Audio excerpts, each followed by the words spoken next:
PWTN. Founded by Dr. Paul and Vincent, preacher, teacher, and prolific author of the popular Persistence Works book series, broadcasting the good news of the gospel of Jesus Christ from El Paso, Texas to the world, and bringing you into God's presence. Experience the difference. You'll never be the same. Don't just watch TV, watch Persistence Works Television Network, PWTN. Hello, everybody. God bless you. Hey, this is another bright day, a beautiful day, and I'm so glad coming your way today. You are watching Global Politics Today, and we are focusing on Africa. This is a weekly show that we bring to you on our TV network, Persistent Works TV network platform, where we take time to x-ray different parts of the world, global politics. We focus on cities and nations and states to look at what's happening and to also try to provide solutions and to get to the root of the problems most times, because sometimes we deal with problems from the symptoms of problems. We never get to the root. So the purpose of this broadcast is to try to x-ray the problems, the global politics and issues, and try to see how best to deal with them, especially from a Christian worldview. So welcome to Global Politics Today on Persistent Works TV network. We are focusing on Africa today. I'm your host, as always, Bishop Colonel Paul Vincent, and I'm so glad to announce to you that we are now streaming on 15 different platforms. We are streaming on our Persistent Works TV network. We're also streaming on Roku, on Fire TV, on Apple TV. We are streaming on our two apps, our Android app, our iPhone app. We are streaming on our website, persistentworks.tv. We are also streaming on all the leading social media platforms, from YouTube to Twitter to LinkedIn to Facebook, our two Facebook pages. So wherever you're watching us from, I welcome you today, and I want to invite you, hey, share this broadcast. Listen, we have information that is going to revolutionize your thinking and going to help you to see better and clearer, especially as relates to global politics, relating to Africa. So please help me share this video, especially if you're watching us on social media. Copy the link and share in groups you belong to in your world. And if you're watching us on our TV network, on Roku, on Fire TV, invite somebody to watch. Let it be a blessing. Let this help open the eye of somebody. Today's broadcast is going to be eye-opening, I guarantee you, because I do take time to study and research and get to the root of these things. Now, I think I am best suited to talk about Africa. Why? Because I'm an African originally from Nigeria. I grew up in Africa, so I observed Africa from the inside, and then I moved out of Africa for over close to 20 years now, and I've observed Africa from outside. And having served in the U.S. military, still serving as a reserve, by the way, having been in the U.S. military, so I'm also privy to observe Africa from the government military standpoint. So I'm bringing a perspective to this discourse as to someone who is in the know, who have experienced some of the things we'll talk about. It's not just something I read in the books. It's something I was born, I grew up in, I know for certain, and some of those are from things I've observed from outside. So my goal is to really get to the root of the problem of Africa. Now, when you are talking about a problem or a situation, it's not always like if you go to the hospital, by the way, the doctor doesn't treat your symptom. You may say, I have headache, I have stomachache. They don't treat your symptom. They try to run tests to find out, to get to the root of the problem. Because if they can get to the root of the problem, then they are able to treat your problem, to treat your sickness, to heal you. But if they are not able to get to the root of it, you may treat the symptoms, nothing serious is going to happen. Because guess what? The root of the problem is still there. Sometimes I believe and I think the problem in Africa and in many other nations around the world is that we fail to address the root of the problem, to tackle the problems from the root, and we are treating the symptoms. So what we are going to do today is that we are going to try to get to the root of the problem in Africa. As you all know, there have been recent coups all across Africa in the past 2 years, about 6 of them. There have been a coup in Guinea, in Burkina Faso, in Mali, in Niger, recently in Gabon.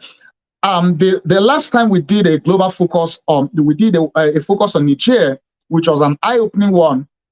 But you see, I was going to do a focus on Gabon, which is the latest coup, but I decided to give it a holistic approach because the problem is not just Niger or Gabon or Mali and all that. Africa's problem is holistic. Most of the, and by the way, there may be other coups coming up. So Africa's problem, they are very similar because the problem in Niger is the same problem they had in Mali, while the military took over, same in Guinea, same in all of these places. So there are things they have in common. So my goal in today's discourse, in today's broadcast, is to x-ray the problem of Africa. Let's get to the root of it. Let's not just deal with the symptoms of a military takeover or bad governance. Let's get to the root of it. How did we get here as Africa, as a people, as nations, as a continent? How did we get here? And what is the way forward? So I've taken time to put together some videos that will help drive and make this point and drive home this point. But by way of introduction, I want to say that in diagnosing Africa's problem and getting to the root of it, I will say that the root of African problem is the Berlin Conference. And what do you mean? What do I mean by that? Berlin Conference is the conference where the Western world, the European nations, got together and decided to slice up Africa, and they all took shares of who got what part of Africa. They went and colonized. Now, that became the root of, so it's normally known as the scramble for and partition for Africa. If you did a little of history, you will have read that. And by the way, some of these histories are being suppressed, especially in recent time. But I've taken time to put together some videos that will help throw more light, that will help educate you and I, that will help expose and get to the root of this problem. So I want you to watch these videos. Now, after it, I'm going to come back. We are now going to talk about the colonial rule and the problem of control in Africa, because everything you see is all about, even though after the colonial rule, they seem to have left, the colonial masters, Western nations seem to have left Africa. No, they didn't leave. There is still a serious interest in to control Africa. Persistence Works Television Network, PWTN. Africa is a large continent home to immense culture and history. Surrounded by the Mediterranean Sea to the north, the Indian Ocean to the southeast, and the Atlantic Ocean to the west. It is the world's second largest and second most populous continent. It contains 54 countries and is extremely diverse in terms of ethnicity and language. The borders of these countries were largely decided by European nations during the late 19th and early 20th century in what is known as the scramble for Africa. The Sahara is a defining feature of Africa, the largest desert in the world. The Sahara's sheer size and magnitude acted as a major obstacle for communication, trade, and exchange of ideas. However, there is evidence of Roman expeditions and explorations who were able to move across the desert and into the interior of Africa, with the aim to secure sources of gold, salt, and spices. For centuries, Arabs also maintained trade relations with the vast empires of West Africa, such as the Ghana and Mali Empire, establishing trade routes that secured gold, ivory, and slaves. The Portuguese began expeditions down the west coast of Africa in the 15th century, and history tells us of the profound effect that followed. During the 1480s, the explorer Diogo Coe was the first to establish contact with the Congo Kingdom, situated south of the Congo River. The Congo Kingdom was eager to make use of Portuguese teachers and craftsmen, and the Congo kings allowed Catholic missionaries to work among their people. The Portuguese traded guns, cloth, and other European luxuries for slaves who were captured by the Congo in wars against rival kingdoms. By the 17th century, Portugal and other European powers began to settle along the coast of Africa. Europeans would buy slaves in Africa, transport them to the Americas, and exchange them for valuable goods like sugar, coffee, and tobacco, which were then sold at premium prices in Europe. Arguably, between the 16th and 18th century, over 12 million Africans were enslaved and transported in harsh conditions to work on plantations in the Americas. In the south of Africa, the first European settlement was established by the Dutch East India Company, where merchants used the location as a waypoint for ongoing voyages to the Dutch East Indies. They came into contact with the Khoi Khoi, a nomadic indigenous population of southwestern Africa comprising of hundreds of clans. Over time, this settlement, known as the Cape of Good Hope, grew in size, resulting in the Khoikhoi losing land and cattle to the Dutch, who adopted the name Boer, meaning farmer. Due to a shortage of labour, the Dutch imported slaves from Mozambique, Madagascar, and many Indonesian islands. The Cape of Good Hope came under the control of the British during the Napoleonic Wars. The abolition of slavery ended slavery in the Cape in 1834. In 1835, the Boers embarked on the Great Trek, as the abolition of the slave trade resulted in financial catastrophe. As a result, Dutch citizens known as Voortrekkers moved further inland into Africa.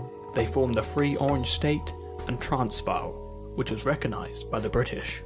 In the north, France launched a war of conquest against Algeria in 1830, which would last until 1847.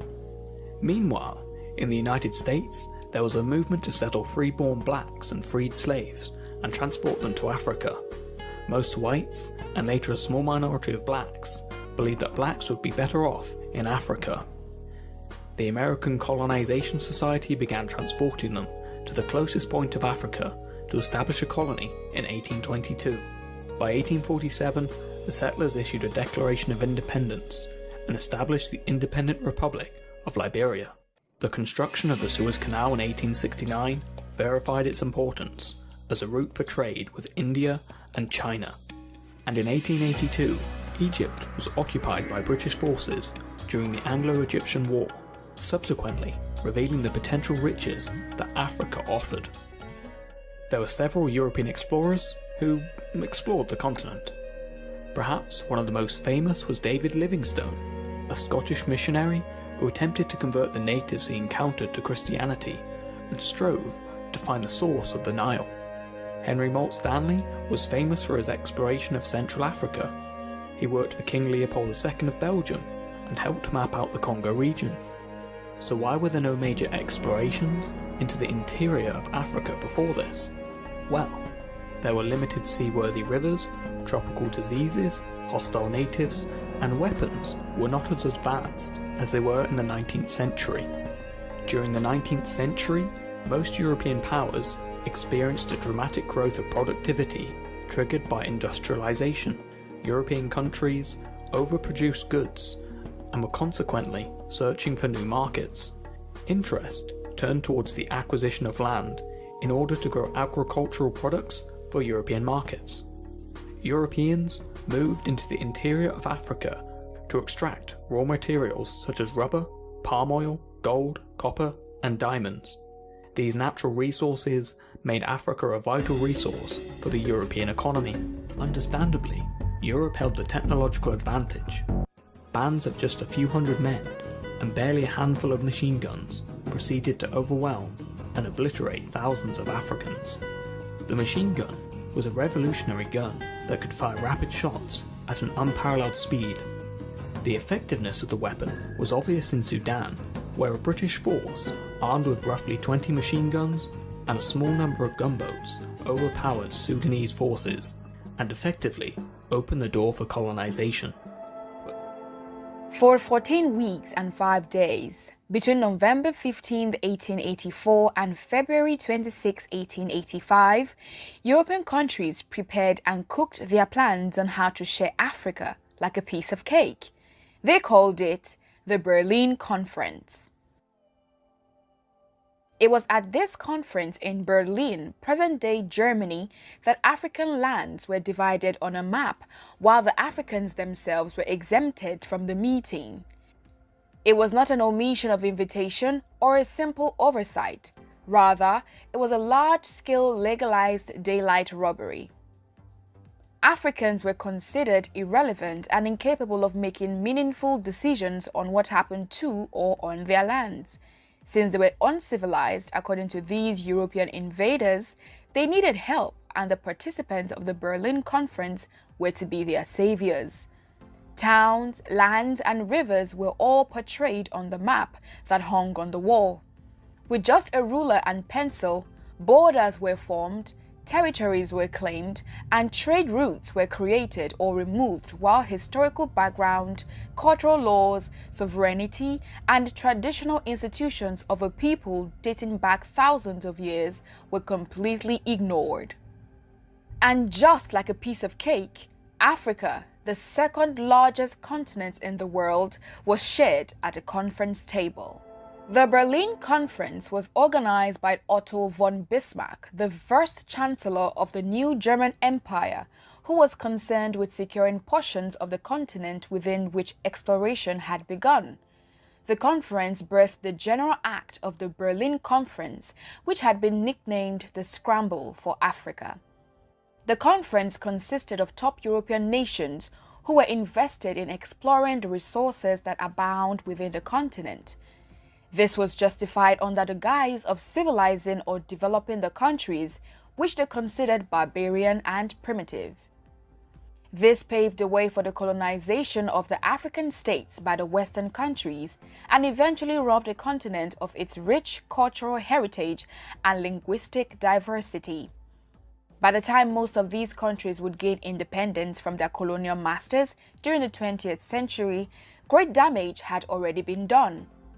The structures and systems that had been laid down by the colonizing nations made inadequate provision for self-sufficiency and thus had a great dependency on their colonizers for survival.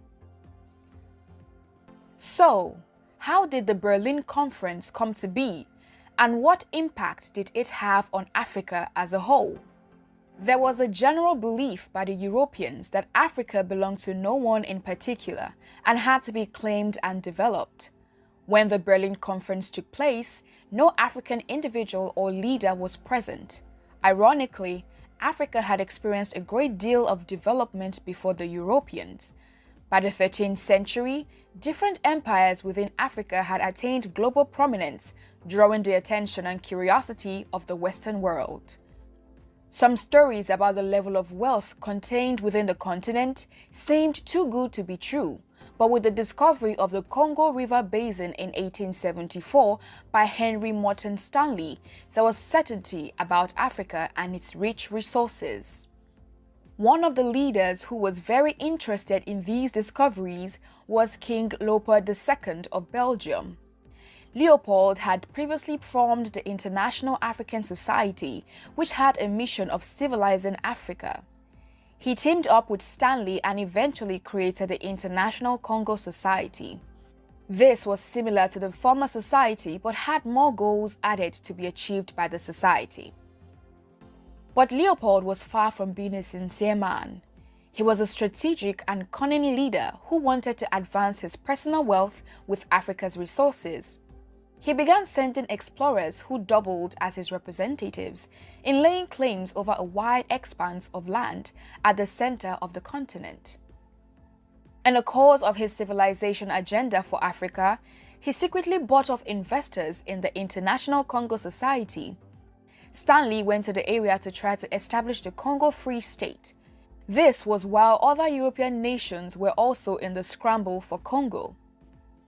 France, on discovering Leopold's hidden agenda, sent their own explorer, Pierre Savognin de Brazza, who created Brazzaville and mounted the French flag, while Portugal laid claims as well on the Congo area, which they backed by treaties signed with leaders of the ancient Congo Kingdom. Other European countries began taking interest in a continent of gold they had heard rumors about, and this resulted in competition and great conflict between these nations that were claiming different regions of Africa. Great Britain and France were both having conflicts over West Africa, Portugal in Egypt and Britain in East Africa. Leopold and the French also had conflicts in Central Africa over the Congo area. The German Chancellor Otto von Bismarck, whose country was considered an imperial power, also picked up interest in laying claims to African lands. He sought to resolve these conflicts by calling for the Berlin Conference. Bismarck felt these conflicts arose because there was no equal distribution of access to the economic advantage Africa provided, and called for the conference to resolve these irregularities. This proves that the purpose of the Berlin Conference was largely economical and not for developing the African states. Countries such as the Austro-Hungarian Empire, Belgium, Denmark, France, Great Britain, Italy, the Netherlands, Portugal, Russia, Spain, Sweden, Norway, and the Ottoman Empire were represented at the conference. The conference began on November 15, 1884, and went on for 14 weeks and 5 days, ending on February 26 of 1885. In the Berlin Conference, territories claimed by European countries were to be legalized, formalized, and then drawn on the map to avoid further conflict. Trade routes were also agreed upon amidst colonies, and a framework for colonizing territories was created. Explorers were to be sent out to explore the African lands. Then, they would proceed to offer protection to the indigenous people of that land by signing treaties with them. Finally, the European explorers or ambassadors would return to their home country with the treaty signed. Then, the government of that country would inform or negotiate with other European countries so that their claim over the African territory would be recognized and uncontested. In all of these establishments, Africans were not included or considered, although it was their land that was being divided. They were regarded as incapable of ruling themselves. It would also be interesting to note that most of the time, the indigenous rulers did not even understand what the treaty was about or what they were signing. In some scenarios, these treaties were signed by makeshift leaders who did not exactly have the authority to do so. However, one African leader saw through the tricks of the Europeans. Menelik, an important leader in Ethiopia who would eventually become emperor, wrote a letter to the participants of the conference clearly stating that Ethiopia would not be needing their protection.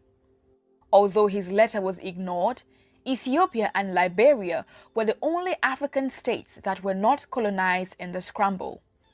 The Sultan of Zanzibar begged to be present at the conference, but to no avail.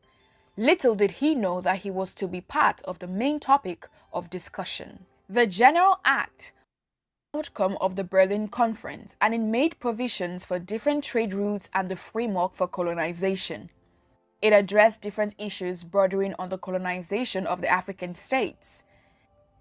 It confirmed the Congo Free State as the private property of King Leopold II and also confirmed the free trade proposal by making the Niger and Congo rivers free for ship traffic. The General Act also included the signing of the international prohibition of the slave trade. More importantly, it established the principle of effectivity, which stated that powers could only possess colonies if they actually possessed them. This also meant that any country which wanted possession of any territory in Africa would notify other signatory powers for formalization and recognition. The Berlin Conference was a glaring disregard for Africans. The Europeans saw their views, opinions, and ownership over their lands as irrelevant. 14 countries were duly represented at the conference, and at its conclusion, 8 out of the 14 countries started possessing different parts of the African regions. The 6 other participants, such as Austria-Hungary, Russia, Denmark, the Netherlands, Sweden, Norway, and the United States, did not take any formal possession of any part of Africa. However, by the end of the 19th century, all African states except Ethiopia and Liberia had been colonized by the Europeans. After the Berlin Conference ended in 1885, it led to the creation of African countries by forcefully merging different ethnic groups, cultures, languages, and people. This, of course, overrode the existing groupings, boundaries, and regions within the continent. The conference legalized what was not legal and created a ground for cooperation between the European countries on taking over the African states. The European countries claimed to offer protection to the countries they overtook. The 1884 and 1885 Berlin Conference would not only be the birthplace of colonization, but also the conflicts within and without countries, state, and ethnic groups that still exist to this day. The robbery did not only end with land and territories, but also cultural artifacts, treasures, and resources yet to be regained by the continent. It was obvious that the Europeans were wolves in sheep's clothing, fueled by the desire for acquiring Africa's natural resources for the betterment of their countries.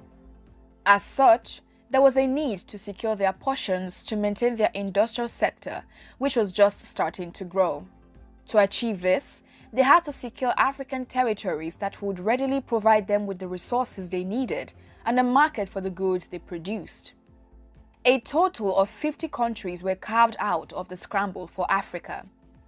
Great Britain took control of Egypt, Sudan, Uganda, Kenya, South Africa, Zambia, Zimbabwe, Botswana, Nigeria, and Ghana. France took a better part of Western Africa, from Mauritania to Chad, and also Gabon and the Republic of Congo. Belgium and King Leopold II controlled the Democratic Republic of Congo, while Portugal took Mozambique in the east and Angola in the west. Italy got hold of Somalia, then known as Italian Somaliland, and a portion of Ethiopia later on. Germany took Cameroon, Namibia, and Tanzania, while Spain got the smallest territory, which was Equatorial Guinea, the only Spanish-speaking country in Africa. The Berlin Conference, which lasted for over 3 months, still evaded serious problems and questions that were left unanswered.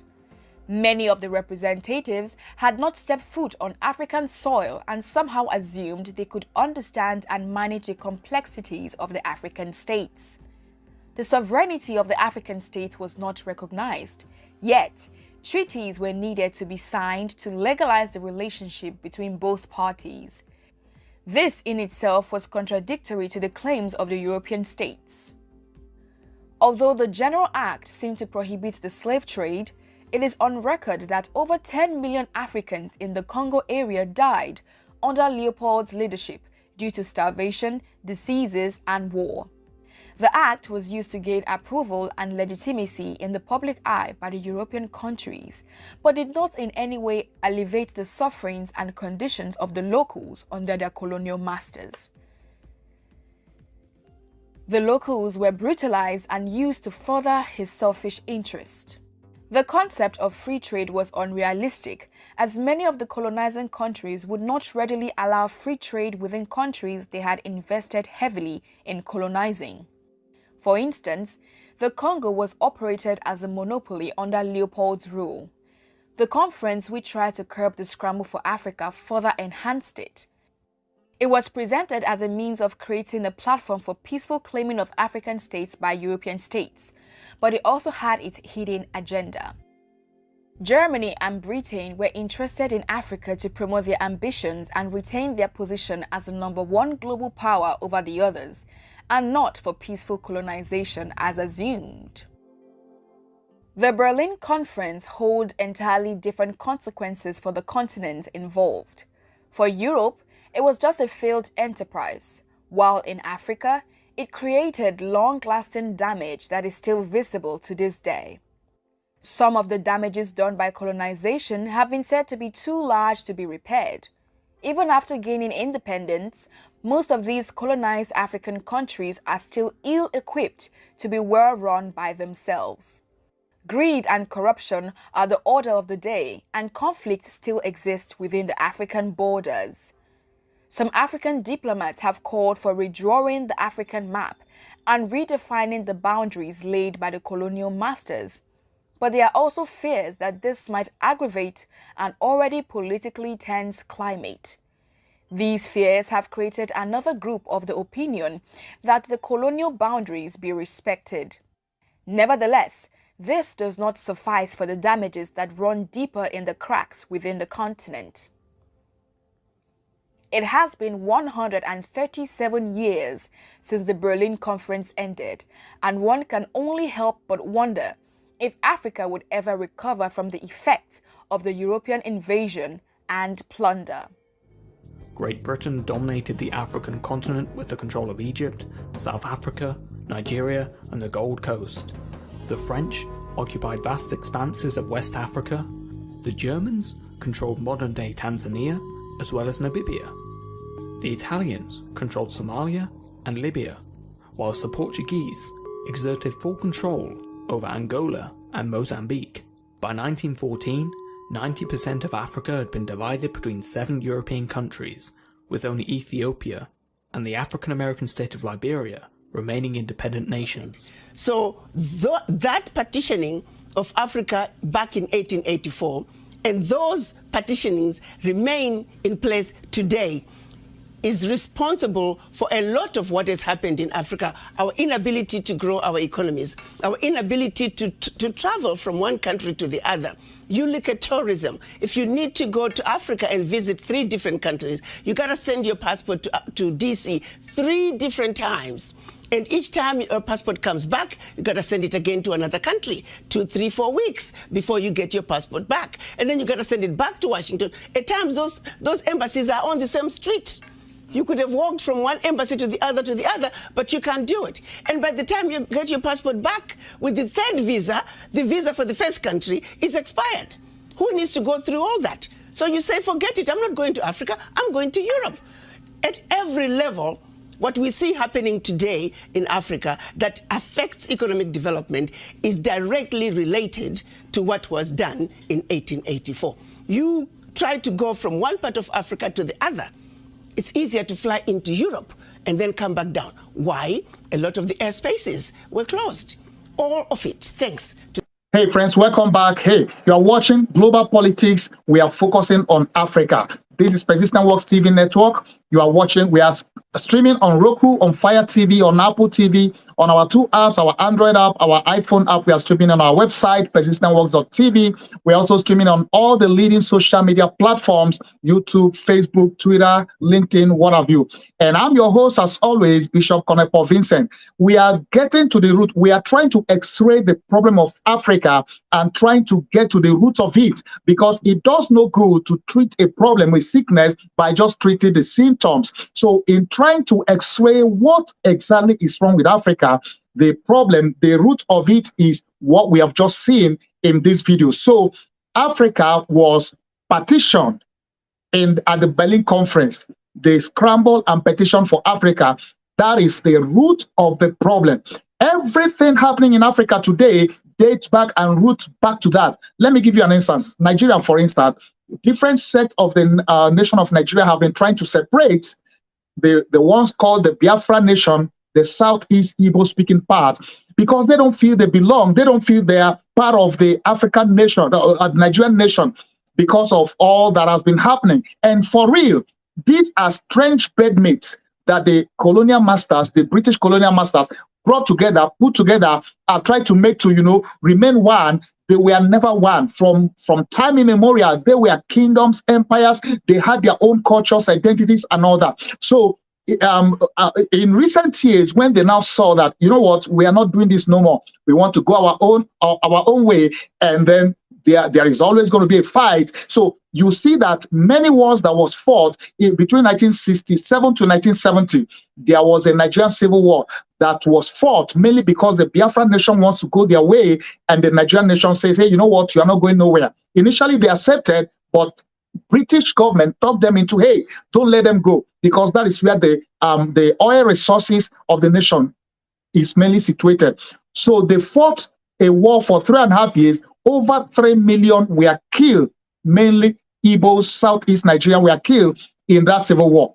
Go to Liberia, go to Liberia is a bit more different, and go to even Gabon. Most of all the nations that you see either fighting war or having political turmoil of coup and all that, the root of it is what happened at the Berlin conference when Africa was partitioned, bringing strange bedmates, redrawing the map and all that. Now, that is by the way. So after the colonial masters had Africa in their pocket, so to speak, in Nigeria, for instance, the Britain ruled for 90 straight years before independence was granted in 1960. So within the time frame of 1960-63, many of them, of course, gained independence, because then there was more pressure, and they have now got to know that, hey, you know what, we are no more interested. Thank you for your service. You've got to go.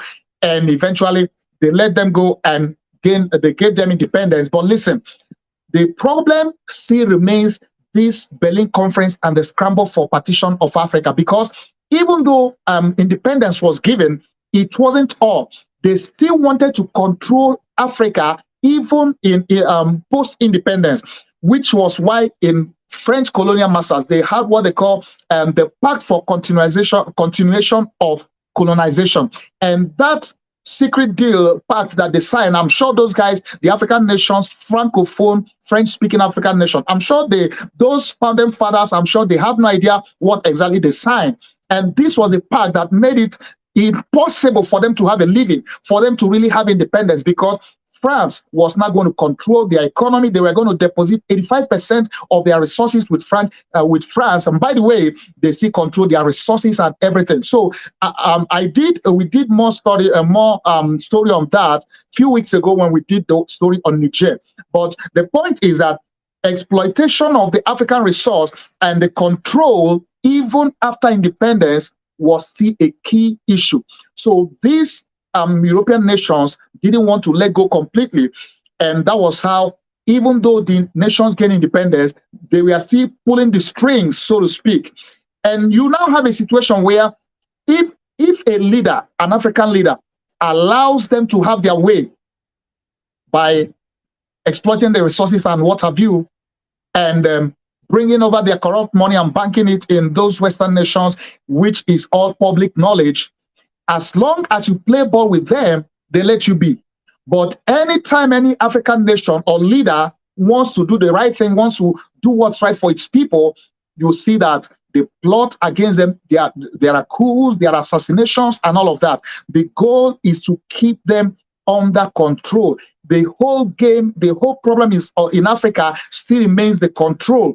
The colonial master still wants to control Africa. You have it in the Francophone countries, you have it in the Britain, in the Anglophone countries, which are the countries Britain colonized, even though it's more, or it was, within the Francophone speaking countries, which is why in recent years, it's like they've just woken up. There is now more awareness, more education, and some of these guys say, you know what, we are not doing this no more. Let me give you another instance.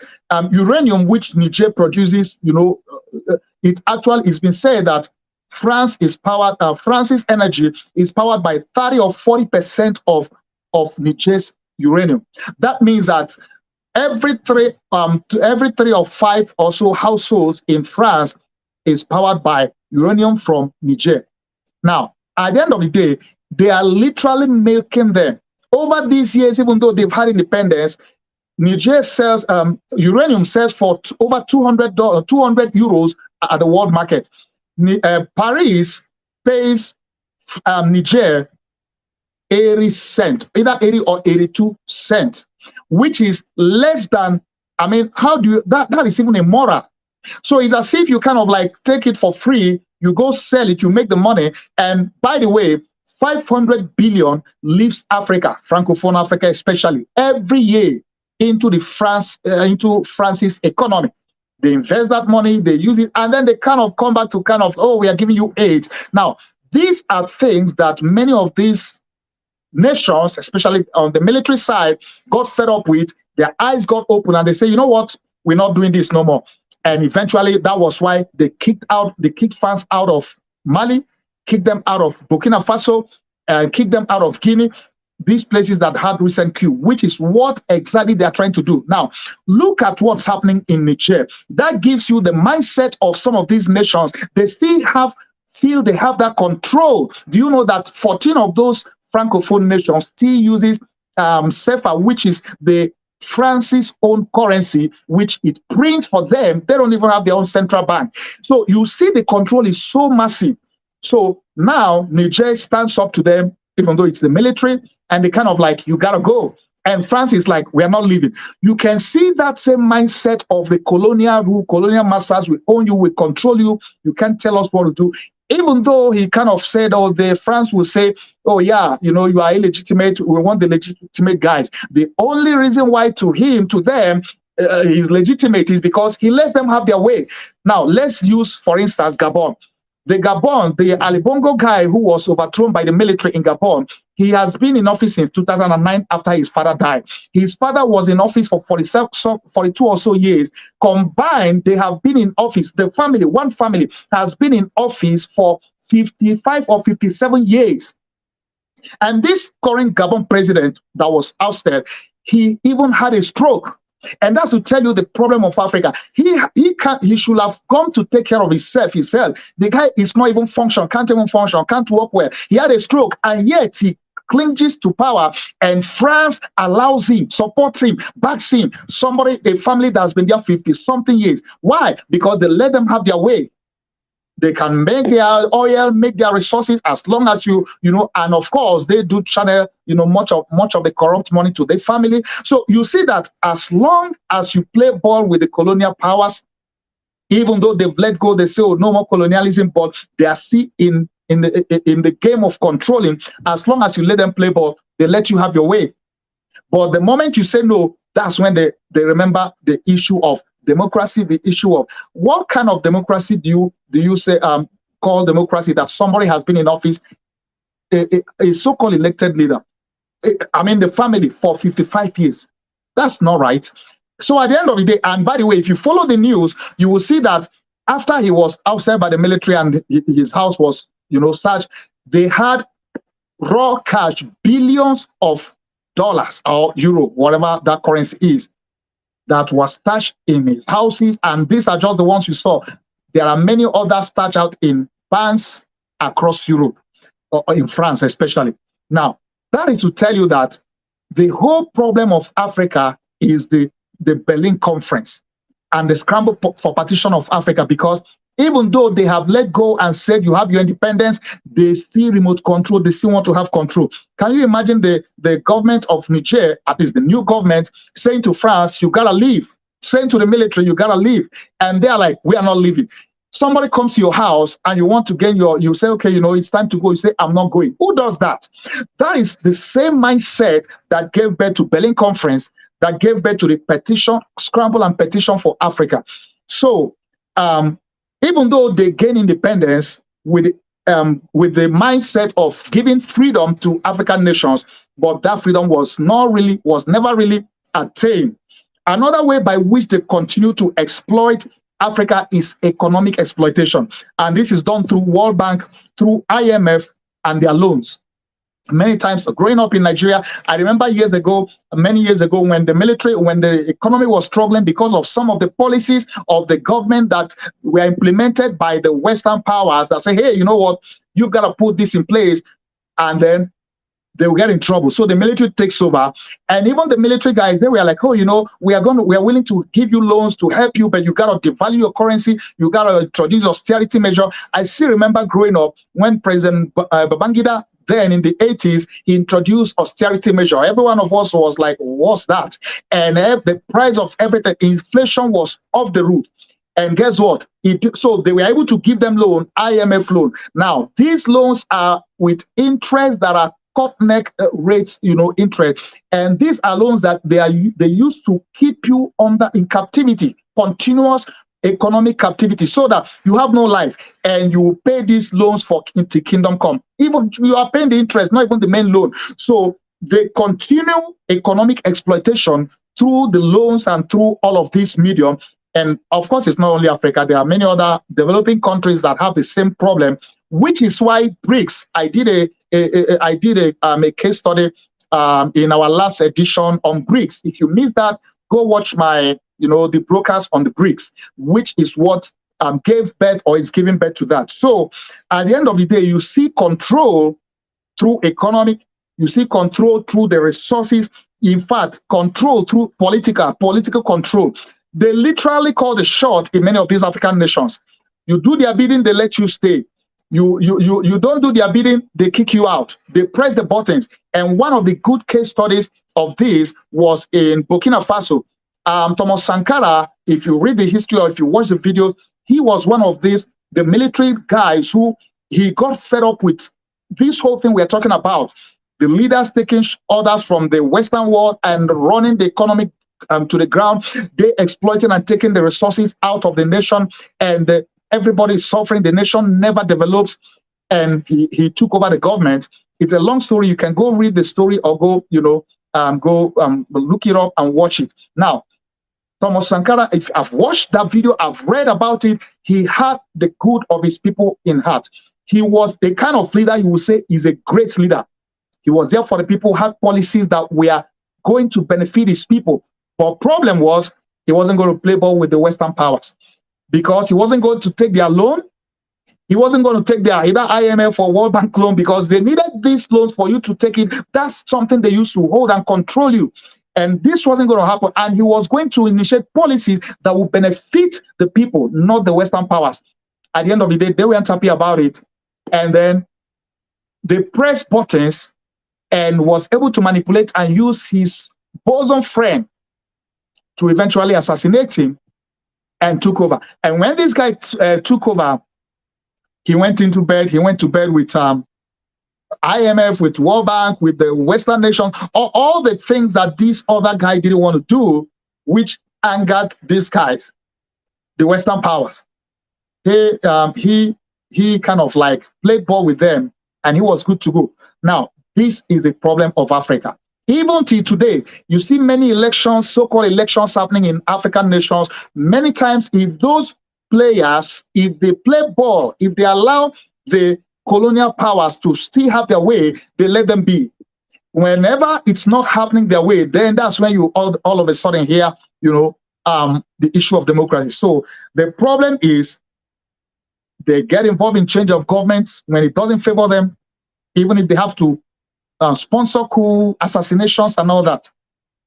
They get involved, they continue to use economic exploitation, they use the resources of Africa against them.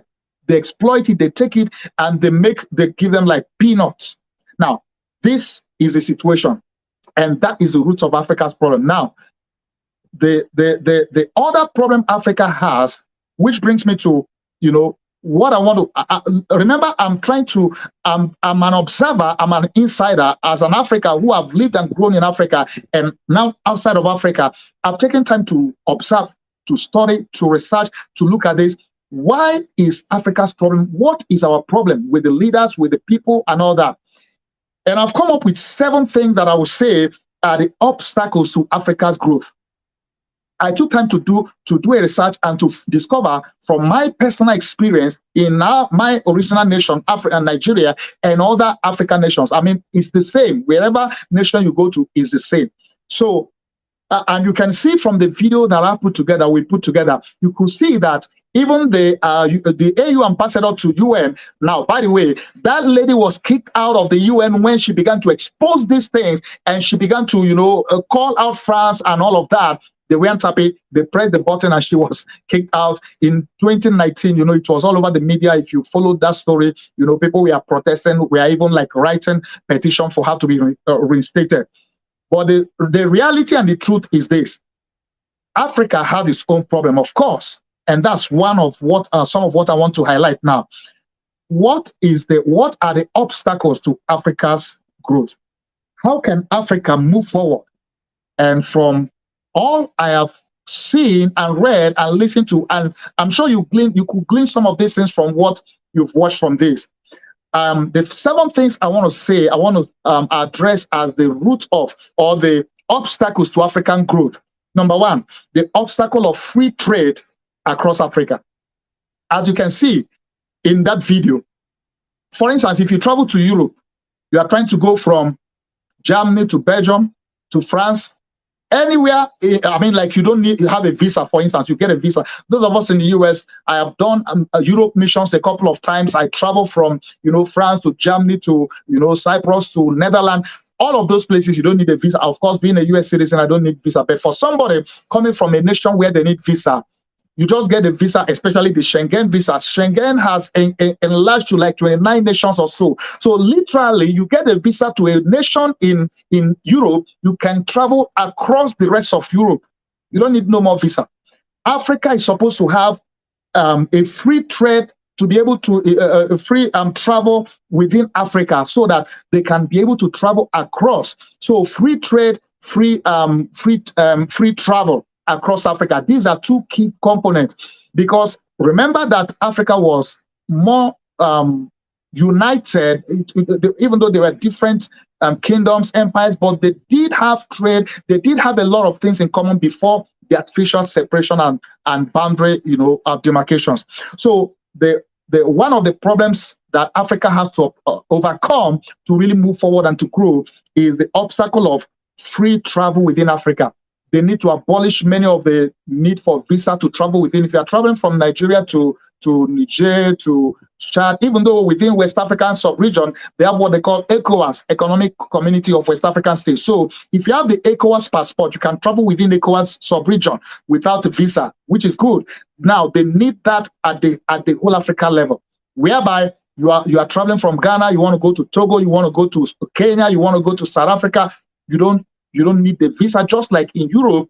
And by the way, let's look at the US just like Africa. The United States is as big as Africa, even though Africa is more populated. If you are traveling, once you have a visa, or you are here in New York, you are going to California, you don't need a visa. Even though, yeah, we see US as a country, but it's just like a continent, Flying from New York to California is just like flying from Lagos to Egypt or Addis Ababa or even further. So at the end of the day, they need to be able to introduce free travel within Africa to help with trade. They need to introduce free trade within Africa to be able to trade within, because Africa is rich. Africa is rich in resources, which is why the nations, European nations, invaded it in the first place. So the trade, free trade within Africa is going to be one of the strengths that will help it economically. And then the third thing I've discovered, the third obstacle, I said there are 7 obstacles I've discovered. The first is obstacle of free trade across Africa. The second is obstacle of free travel within Africa. The third is obstacle of Western nations trying to keep Africa down and trying to hinder them from industrializing. Now, that's for their own benefit, because, if you fulfill your potential and become all you need to be, they are going to be at a loss. So they try to do everything possible to keep Africa down. And which is why many of the times, they will often prefer to give aid. Africa doesn't need aid and shouldn't be asking for aid, because guess what? Africa has the resources that is actually being exploited by the other nations of the world, the Western nations. So one of the problems is that the Western nations are exploiting and trying to keep Africa down, trying to hinder its industrialization, because they know that when Africa fulfills its potential, it's going to affect them. Just look at what's happening in Niger, in Burkina Faso and those places, Niger especially. Why is France bent on not leaving? Why is France, when you talk of interest, French interest, what interest do you have in another nation? It's a sovereign nation, supposed to be. But the problem is they have controlled them, made them, exploited them for years. It's become normal, and they have, those guys, as poor as Niger is, they have helped to power the energy and the economy of France for decades, and they want to have business as usual. So things have to change, and the Western nations have to understand that you need to help Africa develop and grow and not put them down. You need to help it to industrialize. You need to be partners with Africa, not a subject master, master-slave relationship. The fourth or the fifth problem, that is obstacle that I see, which is one of the ones that have really eaten Africa up, is the obstacle of war and terrorism in Africa. Many times these are artificial, because when I watch this video, when you watch that video, you will see when the colonial masters partitioned Africa, and they pick up whichever nation they decide to pick up, and they sign treaties with them. In signing that treaty, they will say to them, we are here to protect you. Protect you from what? These guys, these nations of Africa and tribes and kingdoms have been there for ages, for thousands of years or hundreds of years, and they have been just fine. Of course, they have maybe their problems, fight their wars locally, but they don't need your protection. So when they say, we need to sign this treaty so we can protect you from what? Well, maybe protect them from the next colonial power that want to come invade you. So the problem is that terrorism often and wars often are man-made. Look at Libya, for instance. Libya under Gaddafi, and of course, it wasn't perfect. It wasn't a great place, but Gaddafi did much of a greater job, a better job than most African leaders in providing infrastructure, and social welfare programs. And he nationalized the oil, national oil, the oil resource of the nation, and used it to develop the nation. Whereas in the past, they have exploited it, took it out, and just gave them peanuts. Now, he was not like in the good books of the Western powers. And he has his problem, of course. When you look at they taking him out and all of that, what Libya is a sorry sight now. If you see before and after picture, the war and all the killing and literally slavery is happening there like broad daylight. Like I said before, the Nigerian Civil War, these are wars that shouldn't have happened in the first place. Terrorism, most of the terrorism you talk about, we see happening, are inventions of the Western powers, because many times on two grounds, there are times when you push people to the wall and they fight back, and that becomes terrorism. Of course, there are times when they now look to the bad guys to be able to partner with to unleash mayhem. Now, where a case where, like, one of the problems in Niger, why the military took over, from what I've read and videos I've watched, the military had a problem where they are fighting terrorists and they are trying to, sometimes they are in view and they are trying to take out some of the major ones, and they need authorization from the president. He's like, hey, get permission from France military. They are in Niger. And why in the world will a Niger military need permission of France military to take out the bad guy if really that's what they're there for? And when they reach out to those guys, they're like, don't do it. So these are some of the things that you look at, say, is the terrorism and war in Africa, are they man-made? Are they invented? Are they part of the ways to keep the business going? And by the way, you know that the business of terrorism and security and all that is a multi-billion-dollar. And I'm telling you this from being in the military. The U.S. military budget, when I did the issue on BRICS last time, I gave more details on these. The budget is, I think, 1.something trillion, 1.7 or so trillion. I can't remember the exact figures now. Now, this is something that goes to, there are nations that doesn't have that kind of budget, whole nation. When you look at nations that have been fighting war, why did those wars, some of those wars, even happen in the first place? They were, in many cases, they were unnecessary, they were unneeded, but somebody has to make those wars happen. Somebody has to kickstart this thing so that, the military-industrial complex has to do business. The military-industrial complex has to sell their weapons, they have to do business, they have to make profit. So many times, these wars are not necessary, but they are invented, so that some people can be in power, can remain, in power. In Nigeria, for instance, the security budget, for instance, of most state governors, the state government, they have a security vote, they have a security budget which is unaccounted for. This, like $1 billion or thereabout, that is for security. And when it comes to security, that's the kind of money that any government will approve, because hey, who wants to be bombed or killed also? And that makes room for corruption. It makes room for people embezzling money and not accounting for it. So that becomes a problem. The obstacle of war and terrorism across Africa, and those fueling it, most of the time, the same Western colonial powers fueling the wars and terrorism, so that so you can be in business. So hey, we are here to provide protection for you, but we are also the one causing the problem in the first place. You can't be the problem and be the solution at the same time. So that is one of the problems I've seen in African usually. And by the way, you also know, if you have followed the case with Niger, you also know that they are pushing the Western powers, the France, and I don't know how much US is involved, and I hope US stays away from this with France. But you know that France is actually lobbying ECOWAS to go into war, to go fight Niger. And we already know how these things happen. When Liberia war happened and other wars, you know that apart from the human capital, loss of lives, it takes decades to rebuild. And war, you demolish and destroy and destroy everything. So it's easy to push people into war, but the consequence that many times these powers they don't care. All they want is whatever their interest, they want to protect is. And I did a video some time ago saying, hey, Nigeria or ECOWAS, you better not get into this war, because it's not going to be funny, because in this case, as you know, if you follow this whole case, Russia himself is also interested and involved. So if there is ever a war between ECOWAS, Nigeria, ECOWAS, and Niger, you are going to see that other world powers will be involved. Of course, Mali, Burkina Faso, Guinea have already said they are going to, fight with. They're going to support Niger. So you are going to see ECOWAS, Economic Community of West African States. You are going to see them divided, a couple of nations, 5, 6, 7 of them versus the rest. And you're going to see France supporting the ECOWAS guys. Maybe US, I hope they don't get involved in that. But, Russia supporting the other guys. So you see, it will be a kind of a carryover of Ukraine war, the US NATO war happening in Ukraine, which is more like a proxy war. You will see a carryover of it to Africa, which shouldn't be.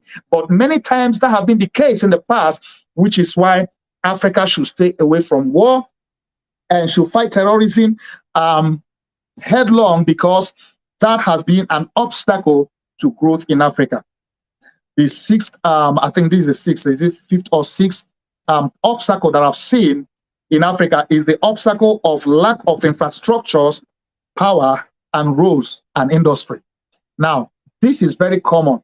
And the reason why it's so is because, and I'll get to this now, but the leaders, corrupt leaders, they have no interest of their people in mind, and they get into bed with some of these Western powers. And as long as they do their bidding, they let them be. So they corrupt, they steal, they starch out money abroad, the money that should be used to develop, to provide infrastructures. Their people are, dying in hunger, dying in no good roads, no power. Take, for instance, Nigeria. Since 1989-90, I could remember of, Nigeria has never had steady power supply. Their biggest problem have been power, and every government administration will come and promise, oh, you're going to have 24/7 power supply. Who will believe that up to now, almost 30 years later, the last time I will remember any memory of Nigeria having light 24/7 is in the 70s, in the late 70s, or growing up, and in the 80s. In the 90s, to the best of my memory that I can remember, Nigeria has not been able to have steady power supply over these years, despite the billions that have been invested in that. Why? Because of corruption. So the obstacle of having lack of infrastructures, lack of good roads, lack of power, lack of industries, that have become a big problem and continues to be. So the leaders should focus on providing infrastructures, power, road, with this for their people, which is why China is gaining advantage in Africa, because China is partnering with many of these countries to help build and provide. Of course, it's not free. They're giving them loan and doing all of that, and hopefully they get to pay. If they don't get to pay, who knows if there's going to be a second version of colonization by, China. But whatever be the case, the African leaders need to pay attention to providing good roads, power, infrastructure, and building industries, or providing the enabling environment to build industries for their people. Number 6, the sixth obstacle that I see, and this is a big one, and this is one of the roots of it, the obstacle of African leaders' greed. Most of African leaders are so greedy. I mean, somebody gets into power, you are stealing billions that are meant for the people that your 10th generation can't finish. You are stealing and starching it out in banks across Europe, and one is wondering, what in the world are they thinking? I mean, I think most of them are insane. Clinically speaking, some of the African nations and leaders are insane. Otherwise, why will you be stealing billions? And okay, look, for instance, the Bongo guy in Gabon that was overthrown. If you have seen the videos, the stack of money, billions of whatever currency that was stacked, and that's the one that is with him. There are billions he had stashed out in foreign bank accounts all over the place. Same thing with Nigerian leaders, past and present. Many of them, the current Nigerian leader is so corrupt that his case, in fact, I just saw today, the FBI said they are going to be releasing his case file in October. There's somebody who has a drug case, he has a certificate forgery case, he has all kind of, he shouldn't even be standing for an election in the first place. And yet, this is a kind of person that manipulated and rigged the election. And so the problem of African leaders and their greed and their corruption is the root of the problem of Africa.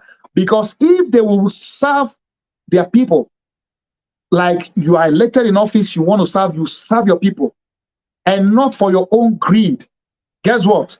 Africa will have been doing much better. With all the problem of the European, of the colonial powers and the scramble for partition for Africa, Africa will have been doing much better. But the problem is, because they are greedy and because most of the African leaders are corrupt, when they get in bed with the Western powers, whoever they are, when they get in bed with them, they let them go. They look the other way while they do havoc.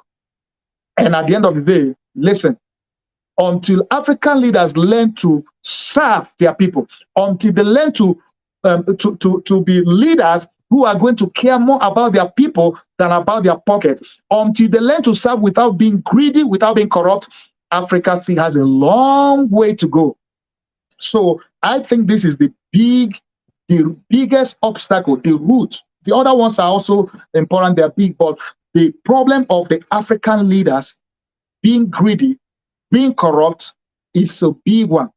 And because of that, they will do anything to get in power. They'll kill, they'll maim, they'll rig elections, they do whatever they can to get into power because it's all about themselves.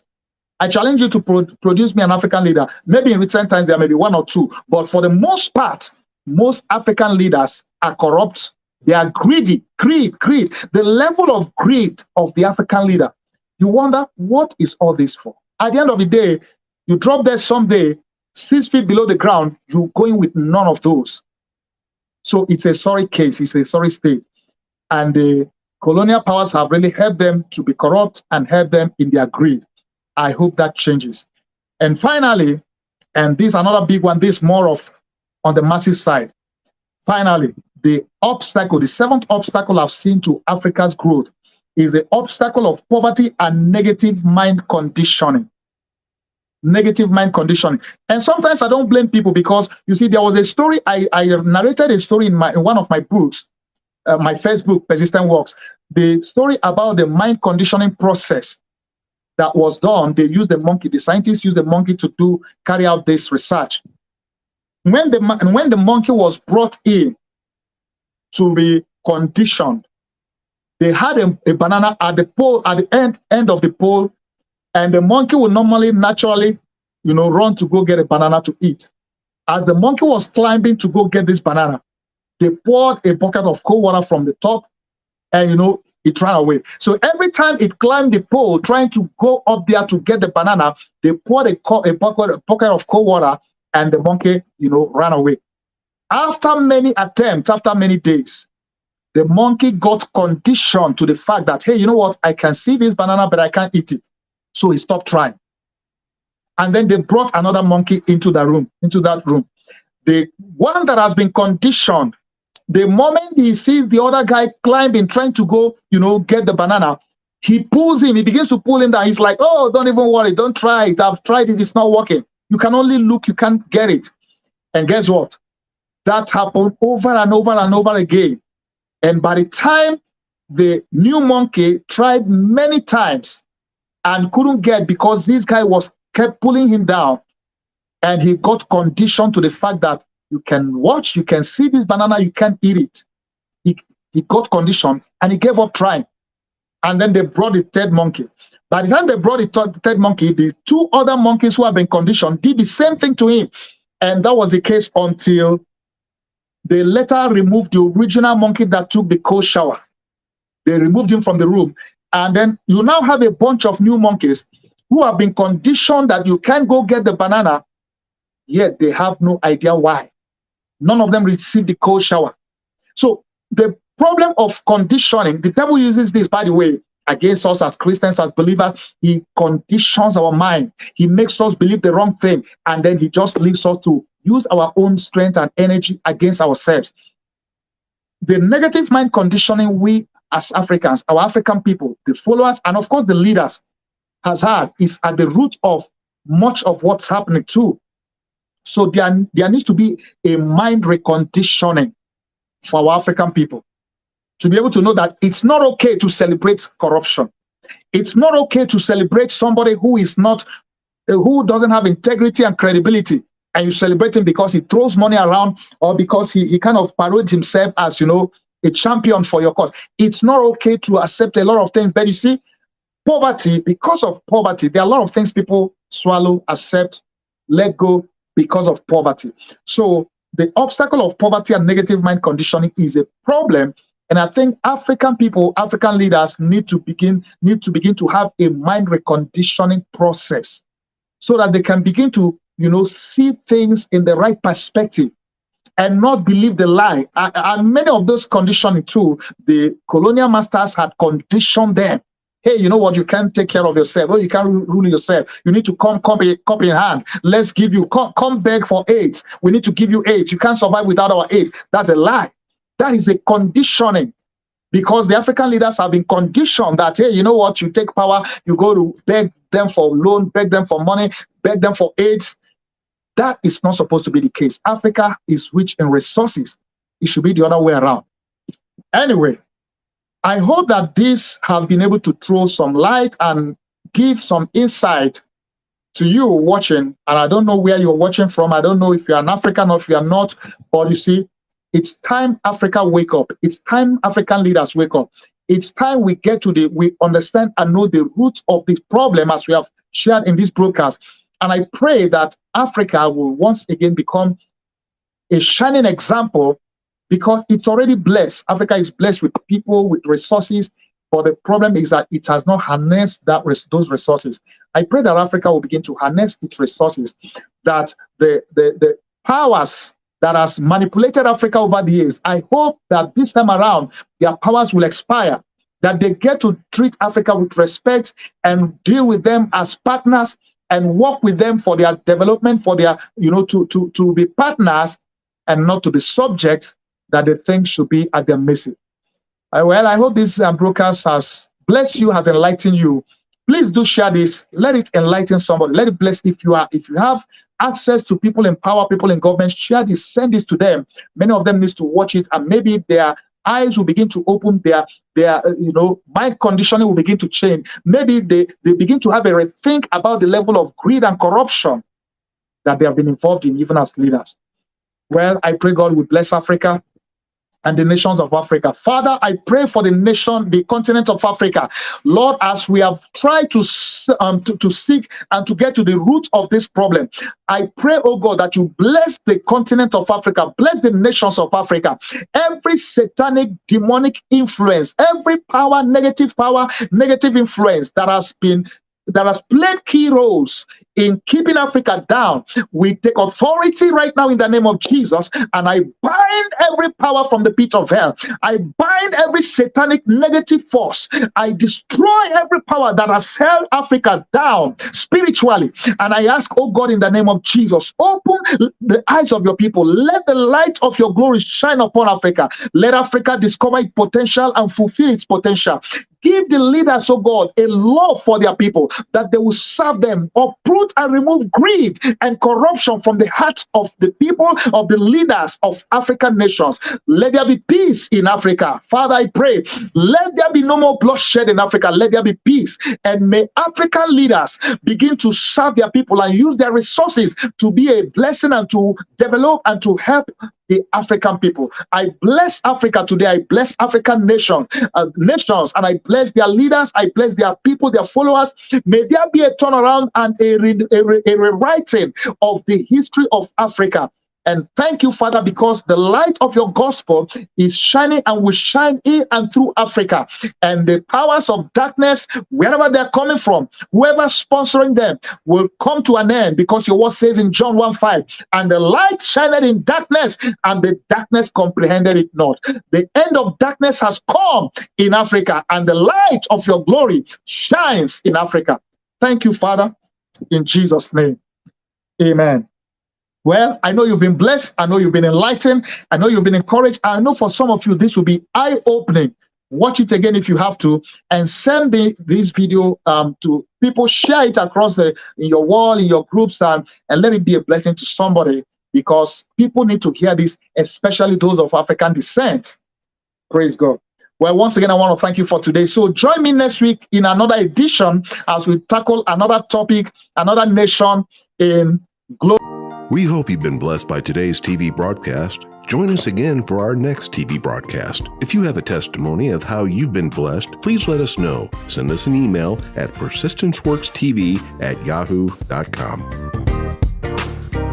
Please support our TV network with your donation to help us reach the nations with the gospel. You can give through PayPal, Zelle, Cash App, or online at www.persistenceworks.tv. You can make your checks payable to Vincent Paul Ministries International at 11829 Gwen Evans Lane, El Paso, Texas 79936, USA. Attention, pastors and bishops. If you want to air your church or ministry program on Persistence Works TV network, or you want to promote your product or services, contact us today. Send us an email at persistenceworkstv@yahoo.com. Download our Persistence Works TV network app in the App Store or Google Play Store. Also, add us and watch us on Roku, Fire TV, and Apple TV. Read our Persistence Works magazine and enjoy great content. Simply visit the settings page of our Persistence Works TV network app. Click on the button to read the electronic edition of the magazine. To order the print ebook or audiobook editions of our Persistence Works book series, visit the settings page of our Persistence Works TV network app. Follow Bishop Colonel Paul Vincent across his social media platforms: Facebook, X, TikTok, Instagram, LinkedIn, YouTube, and Truth Social. For more information about PWTN, visit www.persistenceworks.tv.